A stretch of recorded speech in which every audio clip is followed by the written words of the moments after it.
नमस्कार, 90.8 मेगाहर्ट्ज पर आप सुन रहे हैं रेडियो आजाद हिंद, देश का चैनल, देश के लिए। मैं हूं आपकी रेडियो सखी सुनीता सिंह, लेकर उपस्थित हूं हमारी सनातन यौगिक परंपरा पर प्रकाश डालता कार्यक्रम योग संवाद।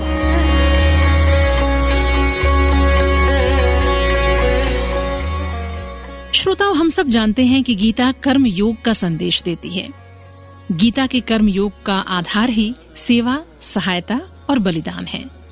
वो कर्म जो निष्काम भाव से किया जाए, जो मोह अथवा स्वार्थ से न किया जाए, वही कर्म श्रेष्ठ है। ऐसे कर्म करने वालों को ही गीता में कर्मयोगी कहा गया है।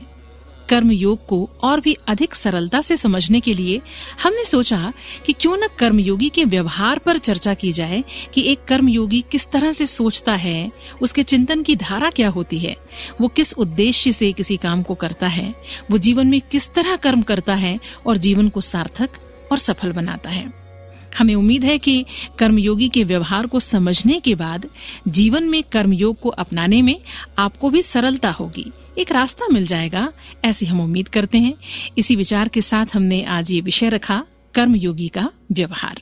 आज इस महत्वपूर्ण विषय पर बातचीत के लिए हमारे बीच उपस्थित हैं योग, अध्यात्म और जीवन विज्ञान विशेषज्ञ डॉक्टर शशिकांत मणि त्रिपाठी।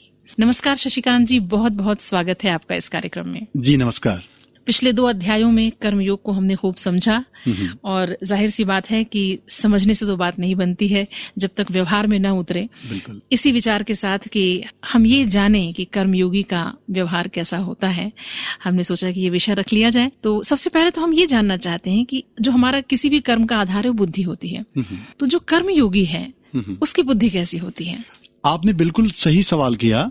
यही सवाल गीता में अर्जुन ने भी भगवान कृष्ण से किया है। अच्छा। स्थिति प्रज्ञस्य का भाषा समाधिस्तस्य केशव स्थिति धी किम प्रभासेत किमासीत व्रजेत किम। अर्थात जो स्थिति प्रज्ञ है, जिसकी बुद्धि स्थिर है, वो कैसे बोलता है, कैसे चलता है, कैसे बैठता है, इस तरह की बात पूछा है वो।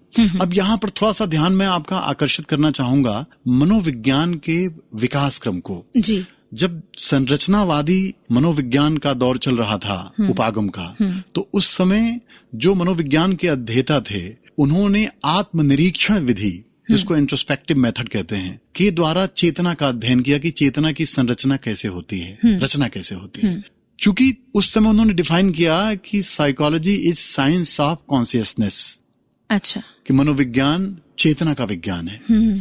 लेकिन फिर उसके विरोध में व्यवहारवाद आया, क्योंकि वो चेतना को आप दिखा नहीं सकते। जी जी। एक व्यक्ति कहे कि मैं तो अपना आत्मनिरीक्षण करता हूं, तो अब आत्मनिरीक्षण आप करते हैं तो ऐसे में आप ही प्रयोज्य हो गए और आप ही प्रयोग करता हो गए। बिल्कुल बिल्कुल। तो फिर आप सही करते हैं कि गलत करते हैं, इस बात को कैसे सिद्ध किया जाए? और विज्ञान जब तक कोई चीज का सामान्यकरण नहीं होगा, जनरलाइजेशन नहीं होगा, तब तक विज्ञान उसे नहीं मानता। जी जी। विज्ञान हमेशा कंक्रीट को ढूंढता है, एब्स्ट्रैक्ट पर सवाल उठाता है, जबकि अध्यात्म एब्स्ट्रैक्ट को अध्ययन करता है, जिसको हम कहते हैं पराविद्या है ये। हाँ। तो अर्जुन भी यही सवाल करते हैं कि स्थिर बुद्धि, अब आप ये प्रश्न ही देखिए अपने आप की, स्थिर बुद्धि कैसे लोगों की होगी? जो बुद्धि हमेशा अच्छे बुरे, मान अपमान, लाभ हानि, जन्म मृत्यु, इसको नियंत्रित करना चाहती हो, वो बुद्धि स्थिर कैसे होगी? विचारणीय विषय है। व्यवहार में तो ऐसी ही बुद्धि हमारी है कि जो जन्म लेता है वो मरना नहीं चाहता,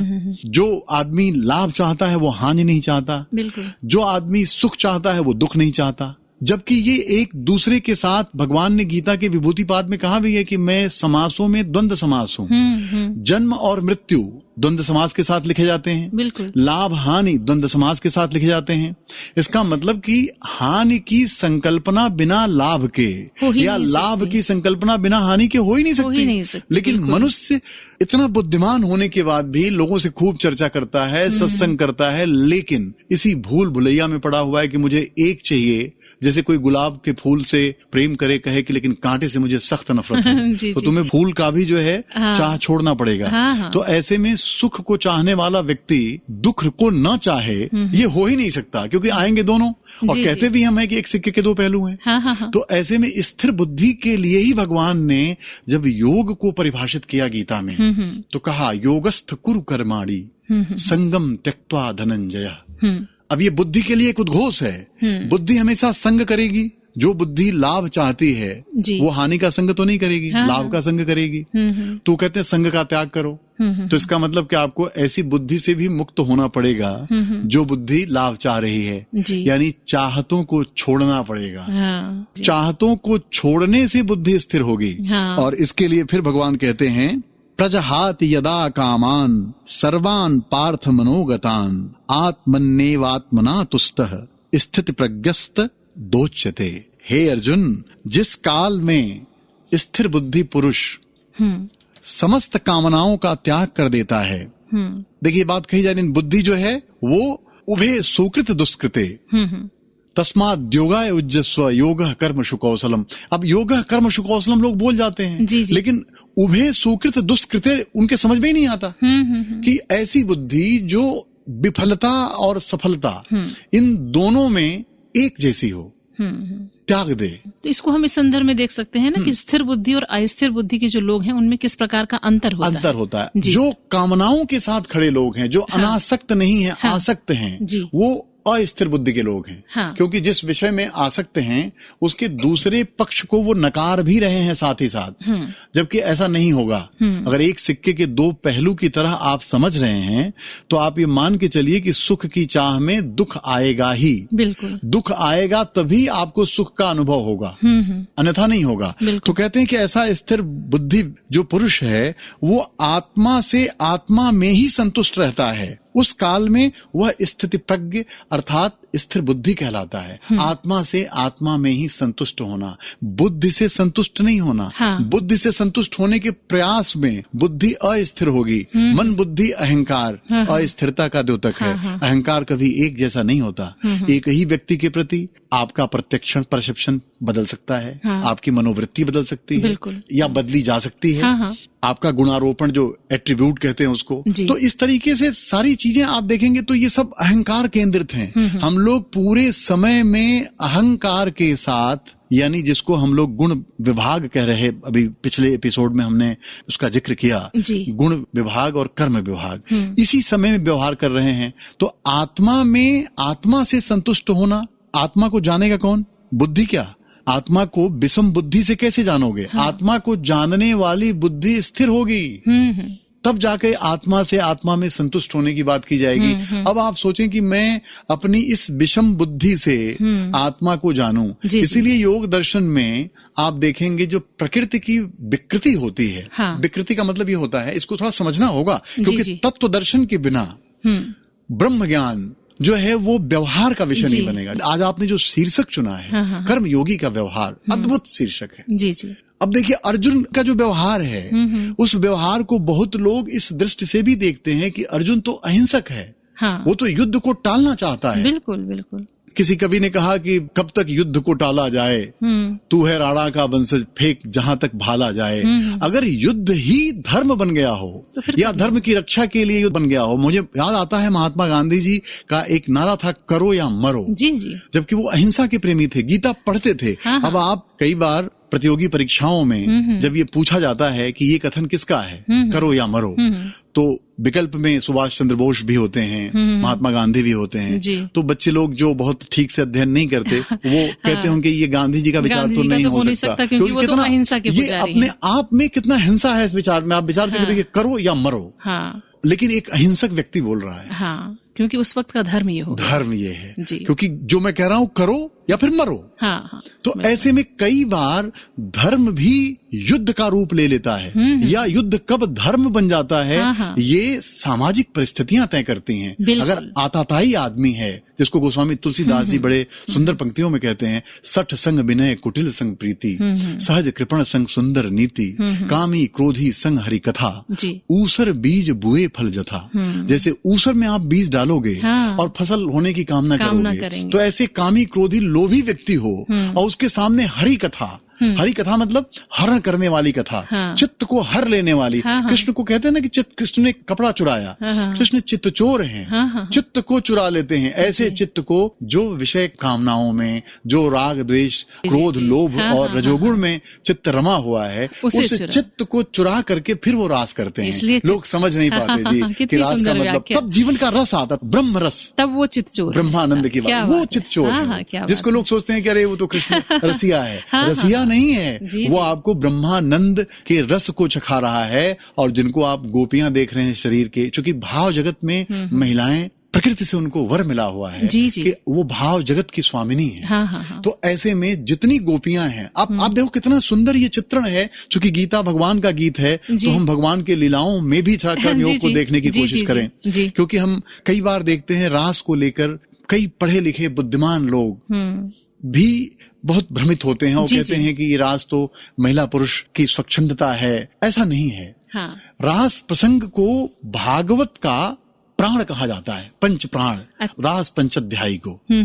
और मुझे आश्चर्य होता है कि आज के समय में, खासकर जो हमारी देश की युवा पीढ़ी है, भारत हम दुनिया के सबसे बड़ी युवा आबादी का देश हैं। हमें एक बार एक इंटरव्यू में किसी ने पूछ लिया कि एक गीत बना था कुछ कि तुम करो तो रास लीला, हम करें कैरेक्टर ढीला। तो अब आप सोचिए कि भगवान कृष्ण के रास को, योग शास्त्र को, ब्रह्म विद्या को अगर इस रूप में तुम स्त्री और पुरुष का दैहिक मिलन समझकर देखोगे, तो तुम्हें तो वो चरित्रहीनता ही दिखाई देगी। और उस समय भी कुछ लोगों को दिख रही थी, जैसे राधा से जिसका विवाह हुआ था, राधे कृष्ण की बात करें हम, तो राधा का पति राधा को उसी रूप में देखता था कि ये स्त्री देह है और कृष्ण पुरुष देह हैं, और देह देह का आकर्षण है। तो ये द्वंद्व चला है ब्रह्म वैवर्त पुराण में। ये हालांकि भागवत में कथा नहीं है, लेकिन ये परम बोध की कथा है। रास का मतलब होता है कि जहां रसो वही सह, कि जो ब्रह्म रस है, संसार के किसी भी रस से आप उस रस जो सच्चिदानंद रूपाय विश्वोत्पत्त्यादि हेतवे तापत्रय विनाशाय श्री कृष्णाय वयम नुमः, कि जो तीनों तापों का नाश करने वाला कृष्ण रस है, उस रस का पान तो तभी हो सकता है जब पुरुष देह में ब्रह्म हो और बाकी जो ब्रह्म हो वो स्त्री देह को धारण करे। इसलिए वो सारे योगी जो है वो गोपी का वेश धारण करके आए हैं। जो महायोगी कहते हैं, आदि योगी महादेव हैं। गीत भी बना है इस पर, आप सुनी होंगी। तो वो कहते हैं पार्वती से कि कहाँ जा रही हो? कहते हैं मैं तो रास में जा रही हूँ। वो कहते हैं मुझे भी ले चलो। तो वो कहते हैं वहां पुरुषों का अलाउ नहीं है उनके लिए, उनकी अनुमति नहीं है। तो कहते हैं कि नहीं, मैं भी तरस रहा हूँ उस ब्रह्म के मिलन को। और चूंकि ब्रह्म आज मानव देह में अवतरित हुआ है, रास कर रहा है, तो रास तो तभी होगा जब स्त्री देह में धारण करूं। तो कहते हैं मुझे स्त्री देह में सजाओ। इस पर बड़े जो लोक गीतकार हैं, लोगों ने कथा भी गाई है कि उनको पार्वती स्त्री बना रही है अपने ही पुरुष को, अपने ही पति को। जबकि देखें तो कितने ये आश्चर्य का विषय है कि एक स्त्री कभी अपने पति को स्त्री रूप में देखना नहीं चाहेगी, लेकिन जब बात ब्रह्म के मिलन की हो, और वो स्त्री वहां स्त्री नहीं है, वो जगन माता है, वो भारतेश्वरी है, तो वो अपने शिव को, जो वैरागी है, वो उसको भी कृष्ण से मिलने का राग होता है, तो वो अपने देह को परिवर्तित करना चाहता है, वस्त्र बदलता है और वो नारी का वेश बना के आता है। अगर उस रास को ये लोग इस तरह से देखना शुरू करेंगे, मतलब जो कर्म योगी का व्यवहार क्या जानेंगे। तो कृष्ण ने कर्म योगी का व्यवहार दिखाया है उस रास में, और हर गोपी के पास एक कृष्ण है। और जैसे ही रास प्रसंग पर कभी विचार किया जाए, जैसे ही किसी गोपी को ये लगता है कि देखो जिस ब्रह्म को पाने के लिए मैंने इतनी तपस्या किया है वो ब्रह्म मेरे अधिकार क्षेत्र में है, तो वो गोपी उस ब्रह्मानंद से वंचित हो जाती है। फिर वो विलाप करती है, और वहीं पर गोपी गीत भी है। वो गोपियां रो रही हैं। यानी अहंकार के क्षेत्र में ब्रह्मानंद का कहीं भी, या ब्रह्म रस का पान नहीं हो सकता। मन बुद्धि अहंकार, जिसको अंतःकरण कहते हैं। बाह्यकरण में हमारी 5 ज्ञानेंद्रियां हैं, जो शब्द स्पर्श रूप रस का ज्ञान करती हैं, और मन बुद्धि चित्त अहंकार जिसको अंतःकरण चतुष्टय कहते हैं। तो अंतःकरण चतुष्टय और बाह्यकरण से ब्रह्मानंद की प्राप्ति नहीं हो सकती। कर्म योग व्यवहार का विषय अहंकार के साथ नहीं होगा, अहंकार का त्याग होगा, क्योंकि अहंकार के साथ युक्त बुद्धि स्थिर नहीं होगी, और स्थिर बुद्धि जब तक नहीं होगी तब तक जो है विषयों के प्रति राग आपको होगा, द्वेष आपको होगा, भय आपको होगा, जो पंचक्लेश महर्षि पतंजलि ने कहा, विद्या, अस्मिता, राग, द्वेष, अभिनिवेश, इस पंचक्लेशों का दुख हमें भोगना पड़ेगा। तो इसी दुख से मुक्ति को कहा गया तापत्रय विनाशाय श्री कृष्णाय वयम नुमः, कि ऐसे कृष्ण को मैं नमन करता हूं जो तीनों तापों का नाश करते हैं। तो वो कृष्ण देह नहीं है, वो कृष्ण साक्षात देह में अवतरित ब्रह्म का चरित्र है। बहुत ही सुंदर जी। अच्छा, हम कर्मयोगी की बुद्धि पर जब हमने चर्चा की तो आपने कहा स्थिर बुद्धि उसकी होगी जो कि कामना के साथ वो ना खड़ा हो। तो एक सवाल यूं ही मन में आता है कि कामना के साथ ना खड़ा होने का अर्थ क्या है? क्या स्थिर बुद्धि की कामना भी ना करे? बिल्कुल आपने सुंदर कहा, क्योंकि स्थिर बुद्धि की कामना करके आप अपनी बुद्धि को स्थिर नहीं कर सकते, क्योंकि वो भी तो कामना है जी, वो बुद्धि की कामना हो गई। अच्छा। कई बार ऐसी गलतियां होती हैं कि हम लोग निष्काम होने की कामना करने लगते हैं, वो भी एक कामना है। जैसे हम लोग ध्यान कहते हैं कि चलो ध्यान करते हैं, जहां सारा करना छोड़ना है वहां तुम करना छोड़ने को कर्म बना लिए, तो फिर पता होता कि ध्यान होता ही नहीं। और हम सोचते हैं कि कंसंट्रेशन को मेडिटेशन मान लिया, हम कहीं मन की एकाग्रता को ध्यान समझ लेते हैं, और होता वो क्या है, मन बुद्धि अहंकार का हिस्स। आज ध्यान मेरा बहुत अच्छा लगा, तो किसने कहा कि अच्छा ध्यान लगा? अहंकार ने। किसने इसको डिनोट किया? अहंकार ने। जबकि अहंकार छोड़ना था।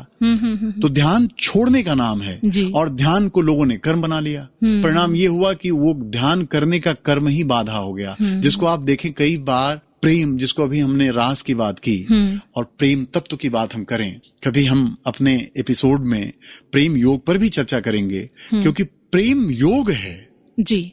और अगर प्रेम मन बुद्धि अहंकार से हो रहा है तो वो रोग है, बिल्कुल, जो अर्जुन को हुआ है। अर्जुन बिल्कुल। प्रेम बस ही वो अपने रिश्तों से प्रेम करता है। तो ऐसे में हम लोग भी रिश्तों से प्रेम को प्रेम समझते हैं। सच ये है कि वो रिश्तों से प्रेम नहीं है, वो आप अपने ही दिमाग के फितूरों को थोप रहे हैं, प्रोजेक्ट कर रहे हैं। इसको गुणारोपण कहा जाता है मनोविज्ञान की भाषा में, कि आप अपने ही गुणों को आरोपित कर रहे हैं। एक्चुअल में वो अर्जुन की पीड़ा है कि मेरे दादा नहीं रहे तो पोता कैसे रहेगा, गुरु नहीं रहे तो शिष्य कैसे रहेगा। तो अर्जुन वो अपनी पीड़ा को बता रहा है, भगवान उसकी चालाकियां समझ रहे हैं कि ये बुद्धि और अहंकार से चालाकी कर रहा है, इसलिए उसको योग शास्त्र और ब्रह्म विद्या का उपदेश कर रहे हैं, वो भी युद्ध के क्षेत्र में, न कि उसको युद्ध के लिए प्रेरित कर रहे हैं। गीता में ही भगवान ने साफ साफ कहा है कि तुम्हारी जो मर्जी वो करो, तुम्हारी जो इच्छा है करो, मैंने तो बता दिया कि तुम क्या करोगे तो उसका परिणाम क्या होगा और क्या तुम्हें, लेकिन मैं ये नहीं कहता हूं कि तुम ये करो। तुम्हारे पास विवेक है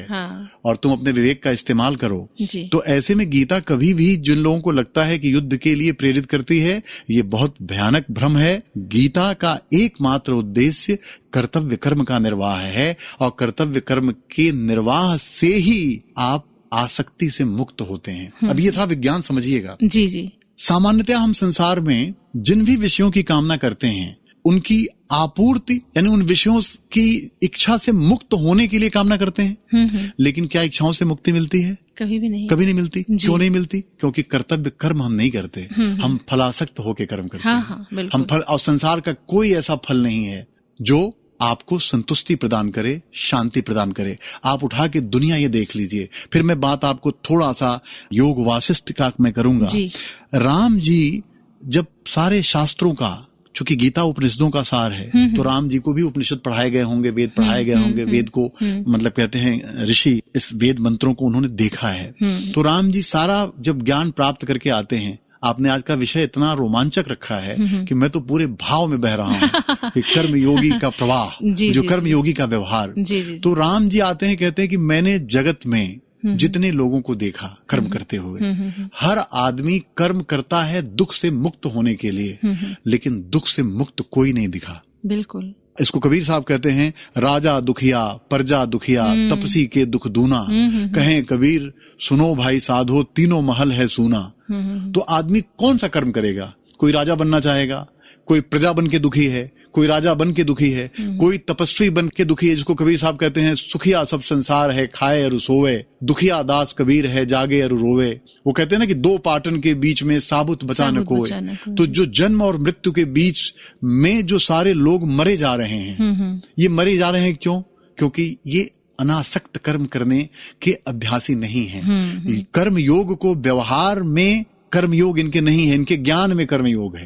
व्यवहार तो इनका बिल्कुल अस्थिर बुद्धि के साथ है, जी। जहां पर सुख चाहिए, सम्मान चाहिए, तो इसलिए ये एक क्षोभ इनके मन में बनता रहेगा। तो इससे बचने के लिए राम जी ने कहा कि मैं कोई कर्म ही नहीं करूंगा, क्योंकि कर्म से तो मैंने दुख को दूर होते देखा ही नहीं जी। तो ये कितनी बड़ी, ये कितनी उत्कट दृष्टि है ये समझ में लोगों को नहीं आएगी।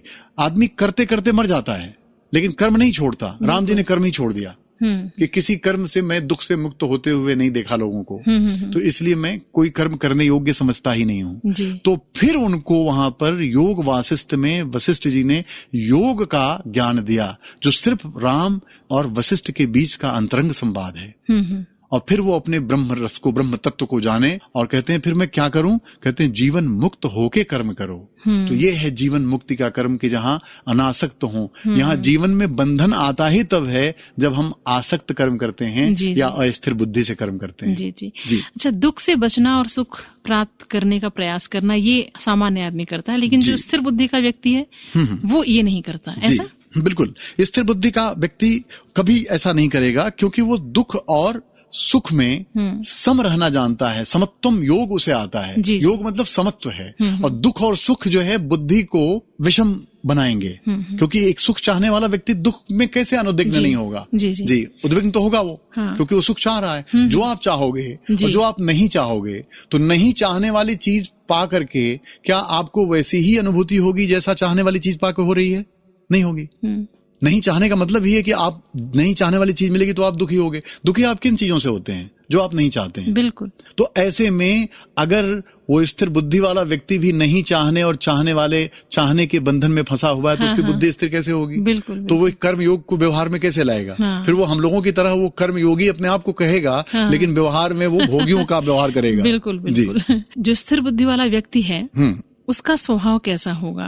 स्थिर बुद्धि वाले व्यक्ति का जो स्वभाव आपने पूछा, तो वो स्वभाव होगा कि वो अंतःकरण की प्रसन्नता प्राप्त होने पर संपूर्ण दुखों का अभाव हो जाएगा उसका। जैसे जिसका अंतःकरण में फिर मैं वही कह रहा हूं कि मन, बुद्धि, चित्त, अहंकार की बात हमने की है जी। तो अहंकार जो है जब प्रसन्न हो गया तो अहंकार लय हो जाएगा, दुख समाप्त हो जाएगा। अहंकार की प्रसन्नता का मतलब यह है कि वो दुख से मुक्त हुआ। इसके लिए भगवान ने गीता के 3 अध्याय के 65वें श्लोक में कहा है, प्रसादे सर्व दुखानाम हानि अय्य उपाजयेत प्रसन्न चेतसो ह्याशु बुद्धि पर्यवतिष्ठते। कहते हैं कि हे अर्जुन, अंतःकरण की प्रसन्नता होने पर संपूर्ण दुखों का अभाव हो जाता है और उस प्रसन्न चित्त वाले कर्म योगी की बुद्धि शीघ्र ही चारों तरफ से हटकर भली भांति स्थिर हो जाती है। कब? जब अंतःकरण प्रसन्न हो। अंतःकरण में अगर द्वंद्व है, प्रसन्नता नहीं है, तो बुद्धि तो डोलेगी। जिसको कबीर साहब कहते हैं कि मन मस्त हुआ फिर क्यों डोले, हंसा पायो मान सरोवर ताल तलैया क्यों डोले, है ना? तो जब मान सरोवर मिल गया, यानी आपको अपने स्वरूप या ब्रह्मरस या ब्रह्मानंद की अनुभूति होने लगी, तो संसार के विषयानंद में क्यों आप भ्रमित होंगे? और मन, बुद्धि, अहंकार तो विषयों को, आनंद को ही जान सकता है। विषयों के आनंद से ऊपर की यात्रा इसकी नहीं है। अहंकार अधिक से अधिक विषयानंद तक की यात्रा कराएगा। तो यहाँ पर जो अंतःकरण की प्रसन्नता मतलब विषयों के आनंद की प्रसन्नता नहीं है। अंतःकरण की प्रसन्नता मतलब जहां आपका अंतःकरण बिल्कुल शांत हुआ और उसमें जो छवि है, जिसको कहते हैं ना कि पिया की छवि, कई सूफी संतों ने कहा कि पी की छवि आने लगी, छाप तिलक सब छीना, मोह से नैना मिला के जो गाया है मेरी, तो उसमें ये कह रहा है कि सब कुछ छीन गया, क्योंकि जैसे ही पिया मतलब वो ब्रह्म रस का जो छाप पड़ा, तो ये संसार ब्रह्म को दिखाने वाली सारी क्रियाएं सब छीन लिया उसने, हर लिया, चित्त को हर लिया उसने, इसलिए वो चित्त चोर है जी। यहाँ संसार भी चित्त आपका चुराता है, विषय भी चित्त चुराता है, लेकिन ये मन, बुद्धि, अहंकार को पोषित करने के लिए चुराता है। और वहां जब वो चित्त चुराता है तो अहंकार को ही हर लेता है और अपने में आपको मिला लेता है। इसी को ब्रह्म की सायुज्यता कहते हैं। तो स्थिर बुद्धि आवश्यक है जी, अगर हम चाहते हैं कि व्यवहार में कर्म योग हो तो उसके लिए, है ना? तो ये एक कुल मिलाकर हमारा सारांश रहा। मुझे लगता है समय अब समापन की तरफ है। अगले कार्यक्रम में हम फिर आगे बढ़ेंगे, विषय तय करेंगे और अपने श्रोताओं के समक्ष उपस्थित होंगे। चर्चा तो यूं लगता है कि बस चलती रहे और आप बोलते रहें, हम सुनते रहें। इतना बड़ा ये विषय है, इतना बड़ा विषय है कि इसको हम आधे घंटे में, जैसे हम कर्मयोग को या व्यवहार में कर्मयोग, इतना आसान नहीं है, लेकिन फिर भी हम अपने श्रोताओं के लिए उसे सहज और सामान्य भाषा में बताने की कोशिश कर रहे हैं। संक्षेप में भी बताने की कोशिश गीता के बाहर जाकर के भी उन उदाहरणों को लाते हैं जिनको लेकर के समाज में विसंगतियां व्याप्त हैं। जी। तो मुझे लगता है कि ये विषय हमारे जो श्रोता हैं उन तक पहुंचा होगा और जरूर वो भी प्रयास करेंगे कि जो उपदेश गीता में भगवान श्री कृष्ण ने दिया, जिसको वो कर्मयोगी कहते हैं, दरअसल वो कर्मयोगी हम बन सकें। आप हमारे बीच उपस्थित हुए, आपका बहुत बहुत धन्यवाद, बहुत आभार। जी नमस्कार।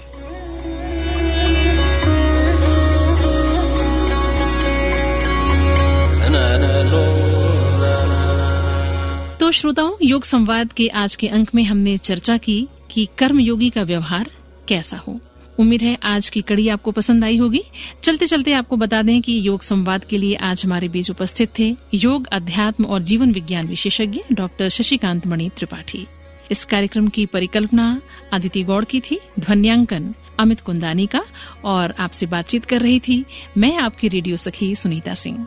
अब इस कार्यक्रम से मुझे इजाजत दें। नमस्कार। आप सुनते रहिए 90.8 मेगाहर्ट्ज पर रेडियो आजाद हिंद, देश का चैनल, देश के लिए।